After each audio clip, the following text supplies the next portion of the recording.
Last Father's Day, I shared with you a story about how my wife and I were driving through Yellowstone Park many summers ago. Driving by, there's a beautiful glacial lake in the middle of the park. And I told her, I said, get off. She was driving. I said, I got to jump in this lake. And she said, what? I said, pull off the side of the road. I got to jump in the lake. Okay. I'm not actually that impulsive, so she is, but I'm not. And she's like, all right. So she pulls over, and I strip down to my skivvies, and I jump in the lake, and it's a glacier lake. So it's cold. And I come roaring out, and I go, wow. And I get out of the lake and dry myself off and get back in the car, and we drive along. And she's like, odd decision, wasn't that? I said, I don't know why I did that. I just felt the need to jump in this lake. We get down to the eastern side of the Rockies coming out of the park, and the cell phones, which had not been working, suddenly start buzzing. It's my brother. My brother who lives in Massachusetts, near my father who lives in Massachusetts, and he said, Dad's had a heart attack. I need you to get back here. It doesn't look good. So we drove to Billings and found a plane to Minneapolis, and I found a plane to Hartford, Connecticut, and I found my father, who was in a coma at that point. He'd had a heart attack while he was swimming in a pond. And I figured out it happened at exactly the same time as I jumped in that lake. Was that a coincidence? Was it serendipity? Was it synchronicity? Was it the divine trying to give me some kind of a message? I'll actually never really know the answer to that question, except to say that that moment was so cleansing for me. In this time of absolute madness, my friends, and let's not forget that this is happening in the midst of a war in the Middle East, a war waged by one man against an entire region that could devolve into something far greater and far more dangerous. As in this time of when we think we might actually be living in this post-truth world, whatever that means, how do we find something that grounds ourselves to the sane world that we want to live in? How do we look at the beyondness of all this and find any meaning? I most often describe myself these days spiritually as an enchanted agnostic with mystical tendencies, which is cuter than it sounds, actually.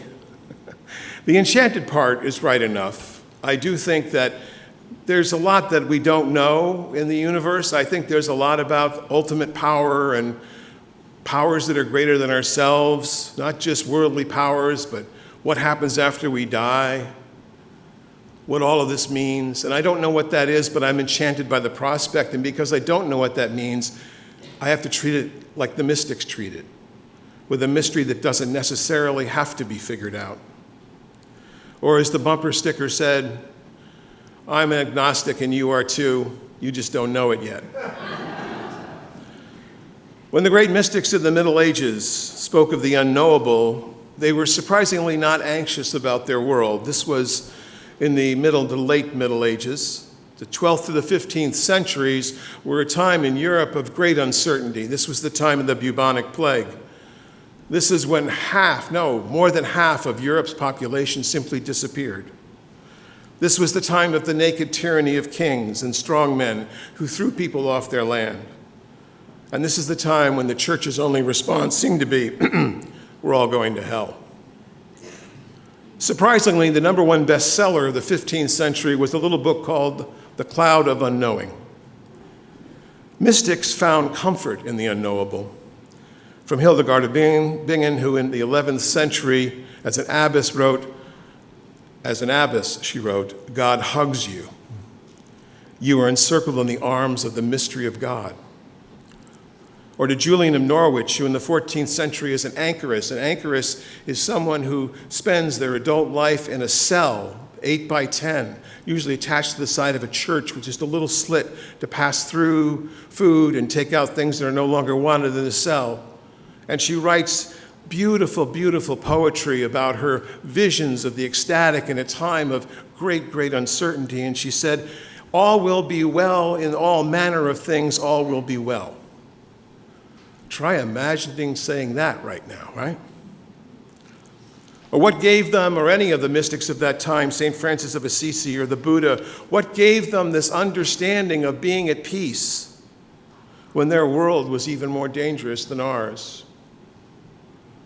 Perhaps it's the very act of surrendering to a mystery that we do not know that makes it possible for us to go on. And I'm not talking about simply ignoring what's going on, but knowing that we can't control what's going on. And I know that when I let go of control, which is a lifelong project for me, when I let go of control, it's very freeing, very freeing. And I try to live more and more by the maxim to be more curious and less judgmental about people. I would commend that to any of you who'd like to try that. Try asking questions. I've said this before. Ask questions when you're at a party. You'll be the most interesting person in the room. Wow, that's an amazing person over there. I don't know anything about them, but they're very interesting. Because they're talking about you, of course, right? We don't have to have everything under control. We can't have everything under control, especially now. Can I get an amen?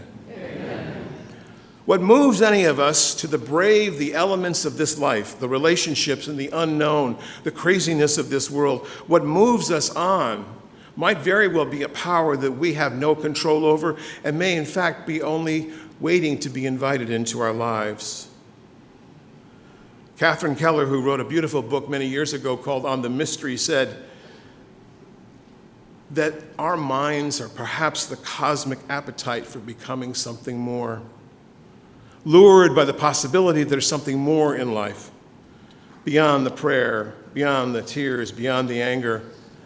I'll never forget sitting with a family who lost their 9-year-old boy to cancer, and all they could do was scream, literally scream at me about why this was happening. You're the holy man, you're supposed to have the answers, why is this happening? And thank God I didn't say anything trite. I just said I don't know. I don't know, but what does matter is that we have one another, at least now, we have one another to get through this. And that's the real meaning of calm passion, to suffer with, to walk with passion.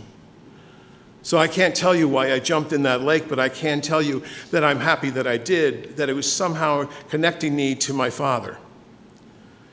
I think a decision to jump into a lake is luring and seductive, even if a bit crazy. And I can also tell you that swimming in that moment creates in all of us, when we do it, something very profound. Remembering something more than what was there. I believe that there's something more for us here. I believe that we're probably driven by something more collectively than we might be able to recognize. And I don't mean this as an individual journey. I mean this collectively as us. As we are right here now creating a theology together that will actually make a difference in this world and respond to the craziness that we're living through right now. The question for you, though, is are you okay with not knowing? Are you going to be open enough in your heart and your mind and your life to see the beauty and the mystery of who we are as Unitarian Universalists and to find the power of meaning in our lives by simply being together and doing good works? There are many paths to the holy. And beneath the diversity here, and there is diversity here, there is, as my colleague David Bombaugh said, a unity that binds us together despite time and death and the space between the stars. Many of us are moved by the knowledge that there's no wrong way to love, there's no wrong way to discover the holiness in your life. Kansas be damned. We will find a way to overcome that sort of fear, that understanding that nothing else is out there except the fear that we know. You can respond with fear or you can respond with hope. I'll pick hope.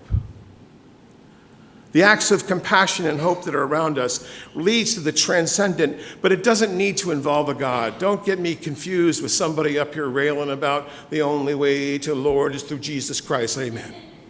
Because I'm not going to say that.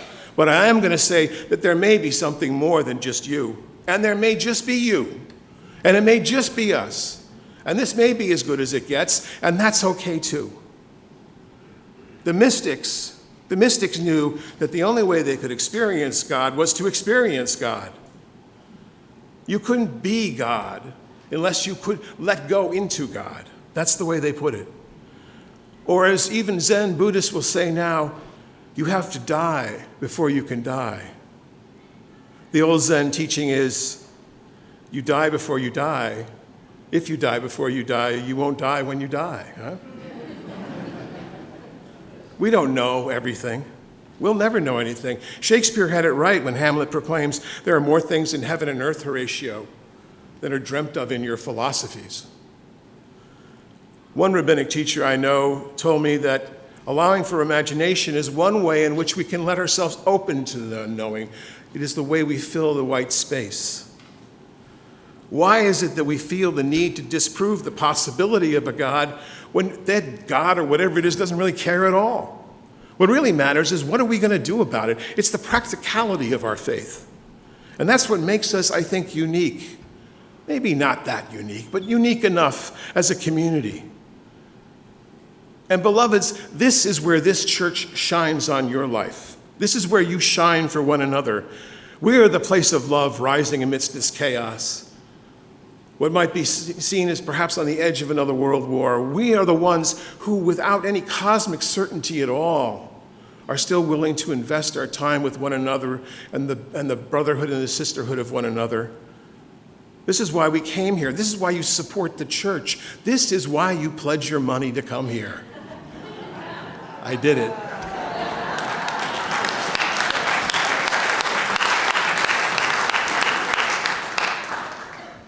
If there was ever a time to give money to an organization, my friends, this would be it, right? The pledge drive is just one extension of the love that we already share. Letting go of everything is not easy. Letting go of the things that cause us fear and anxiety is possible, but only if we can replace it with the love of one another. And the love that the world that we are engaged with now, as desperate as it seems, is still worth engaging with. What we're not here to do is fossilize into dogmatism. We're not here to proclaim something as the only truth. God knows. There's more than one truth in the world, right?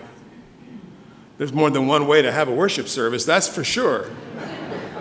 And there are a lot of different ways that we could be something more than just moralism, something more profound.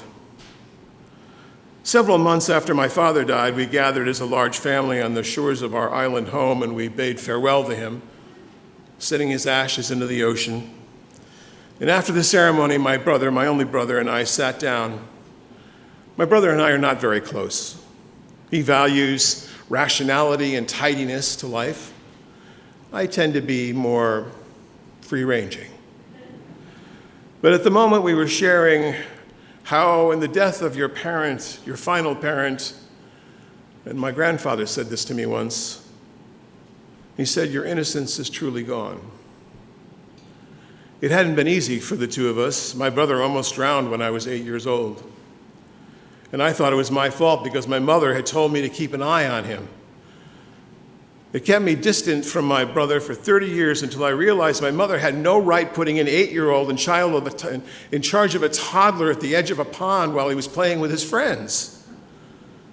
And as I worked through that, I realized that that fear had been holding me back and that we needed to connect. And he said, we should talk more, bro. I said, yeah, we should. We should talk once a week. I said, yeah, it's not going to happen. But we can talk more. Our lives are full to running over, aren't they? It's hard to sometimes carve out time, something as simple as that. But I have called him more.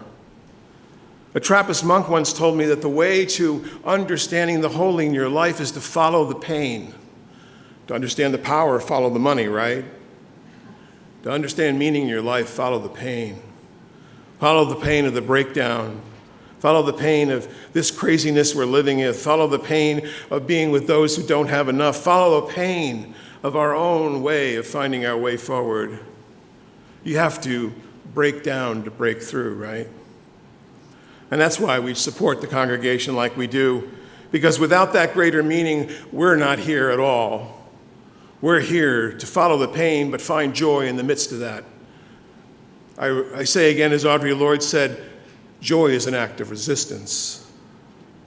Beyond our troubles, there is something through us we go through. And I remember what Jack Kornfield once said in his beautiful book, After the Ecstasy, the Laundry. We are moved, he said, initially by passions and the need to get through our struggles, and then we have to reinforce those passions with something greater, something that can get us through the days. We call this practice, spiritual practice, if you want. And practice spiritually happens in any number of ways. It can be a walk. It can be quiet in the morning. It can be staring into the eyes of the ones you love. It can be any of those things. Over the years, I've been an atheist, I've been a Buddhist, I've been a Christian, and now I'm a mystic, an enchanted mystic. And I moved from these perspectives in my faith journey because I realized ultimately they're all pretty much the same. Our spirit moves us to be compassionate. Our spirit moves us to move beyond the worry, but also to be engaged. Our spirit moves us to leave behind the worry that we're going to heaven because heaven's right here, or we're going to hell, which I totally reject because life is hell enough, right? In short, the Spirit moves us, my friends, when it binds us together in one body. The kind of beliefs that you have, my friends, are those beliefs that are best enacted when we are with one another. Can I get an amen to that? David Van Bombaugh again says there's this unity that binds us together in spite of time and death and the space between the stars.